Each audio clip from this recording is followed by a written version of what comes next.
कहानी पसंद आए तो लाइक शेयर एंड सब्सक्राइब। मूर्खों का गाँव एक प्रसिद्ध हास्य कथा है जो भारतीय समाज के विभिन्न पहलुओं को व्यंग्यात्मक रूप से प्रस्तुत करती है। इस कहानी में एक ऐसे गाँव की कहानी है जहां सभी निवासियों को मूर्ख माना जाता है। यह कहानी न केवल मनोरंजन करती है बल्कि इसमें छिपे संदेशों के माध्यम से समाज के विभिन्न पहलुओं पर प्रहार भी करती है। गाँव का नाम था मूर्खपुर। यह गाँव अपनी अनोखी मूर्खताओं के लिए जाना जाता था। गाँव के लोगों में ज्ञान और विवेक की कमी के कारण अजीबोगरीब घटनाएं होती रहती थीं। वहाँ के लोग सामान्य बुद्धि और समझ से दूर थे और इसलिए उनकी हरकतें हास्यास्पद लगती थीं। गाँव के प्रधान, जिसे लोग मुखिया जी कहते थे, सबसे बड़े मूर्ख माने जाते थे। एक दिन गाँव में एक संत महात्मा आए। उन्होंने गाँव के लोगों को ज्ञान और सद्बुद्धि का उपदेश दिया, लेकिन मूर्खपुर के निवासियों ने उनकी बातें समझने के बजाय उन्हें उल्टे सीधे सवाल पूछकर परेशान करना शुरू कर दिया। एक दिन गाँव में एक घटना घटी। गाँव के तालाब में एक बैल गिर गया। मूर्खपुर के लोग उसे निकालने के लिए इकट्ठा हुए। उन्होंने मिलकर निर्णय लिया कि बैल को बाहर निकालने के लिए तालाब का सारा पानी निकाल देना चाहिए। उन्होंने तुरंत अपने अपने घरों से बाल्टियां लानी शुरू की और तालाब का पानी निकालने में जुट गए।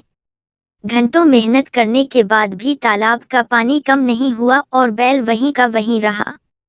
यह दृश्य देख एक राहगीर हंसते हुए बोला, अरे मूर्खों, बैल को रस्सी से खींचकर क्यों नहीं निकालते? यह सुनकर मूर्खपुर के लोगों को समझ आया और उन्होंने तुरंत बैल को रस्सी से बांधकर खींचा और उसे बाहर निकाला। ऐसी ही एक और घटना थी जब गाँव में एक पेड़ गिर गया। लोग उसे उठाने के लिए परेशान हो रहे थे। किसी ने सुझाव दिया कि पेड़ को उठाने के बजाय उसे काटकर छोटे छोटे टुकड़ों में बांट देना चाहिए। गाँव के लोगों ने यह सुझाव मानकर पेड़ को काटना शुरू कर दिया, लेकिन वे यह भूल गए कि पेड़ काटने के लिए कुल्हाड़ी चाहिए। उन्होंने घरों में जाकर चाकू और छुरी से पेड़ काटने की कोशिश की, जिससे उन्हें सफलता नहीं मिली। तभी एक बुद्धिमान व्यक्ति वहां से गुजरा और उसने उन्हें कुल्हाड़ी लाने का सुझाव दिया। मूर्खपुर के लोग उसकी बात सुनकर कुल्हाड़ी लाए और पेड़ को काटकर हटा दिया। गाँव की मूर्खताओं की सूची यहीं समाप्त नहीं होती। एक बार गाँव में शादी थी। बारात में दूल्हे के साथ घोड़ी पर चढ़ने के लिए दूल्हे को घोड़ी के पीछे से चढ़ाने का निर्णय लिया गया। दूल्हा बार बार गिर जाता और सभी लोग हंसते। तभी गाँव का एक बुजुर्ग बोला, दूल्हे को घोड़ी के आगे से चढ़ाओ, तभी वह ठीक से बैठ पाएगा। यह सुनकर सबको समझ आया और उन्होंने दूल्हे को सही तरह से घोड़ी पर चढ़ाया। मूर्खपुर के लोग भले ही मूर्ख कहलाते थे, लेकिन उनके दिल सच्चे और भोले थे। वे अपने कार्यों में कभी कपट नहीं करते थे और सबके साथ मिलजुल कर रहते थे। धीरे धीरे बाहरी लोग उनकी मूर्खताओं का मजाक उड़ाना बंद कर दिए और उनके सरल जीवन से सीखने लगे।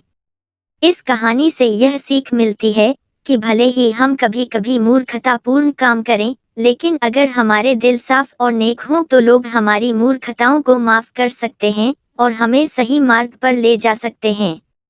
मूर्खपुर के निवासियों की तरह हमें भी अपनी गलतियों से सीखना चाहिए और जीवन को सरलता और ईमानदारी से जीना चाहिए।